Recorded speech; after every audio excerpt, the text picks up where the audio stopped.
91-এ নতুন মুখের মাধ্যমে আমার চলচ্চিত্রে আসা।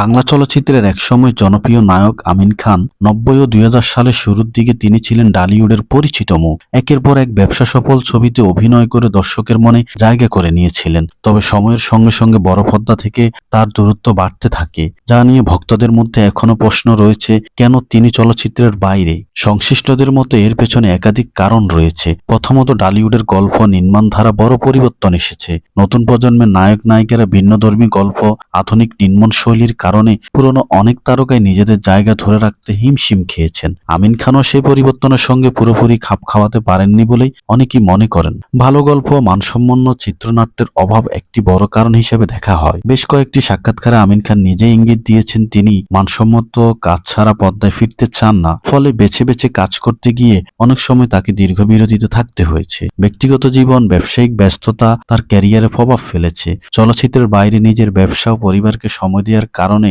নিয়মিত শুটিংয়ে যুক্ত থাকা তার জন্য কঠিন হয়ে পড়ে। এছাড়া সিনেমা ইন্ডাস্ট্রি সামগ্রিক মন্দা, সিনেমা হলে সংকট, বিনিয়োগের অনিশ্চয়তা অনেক অভিনেতার মতোই তার ক্যারিয়ারে প্রভাবিত করেছে। তবে চলচ্চিত্র থেকে পুরোপুরি হারিয়ে যাননি আমিন খান। মাঝে মাঝে টেলিভিশন, নাটক, টিভিসিতে বিশেষ প্রজেক্টে তাকে দেখা যায়। ভক্তদের আশা উপযুক্ত গল্প বা চরিত্র পেলে তিনি আবারও পর্দায় ফিরবেন। সব মিলিয়ে বলা যায় সময়ের পরিবর্তন, কাজের বাছাই, ব্যক্তিগত ব্যস্ততা, ইন্ডাস্ট্রির বাস্তবতা সবকিছু সমন্বয়ে একসময় দাপুটে এই অভিনেতা এখনও চলচ্চিত্র থেকে কিছুটা দূরে অবস্থান করছেন।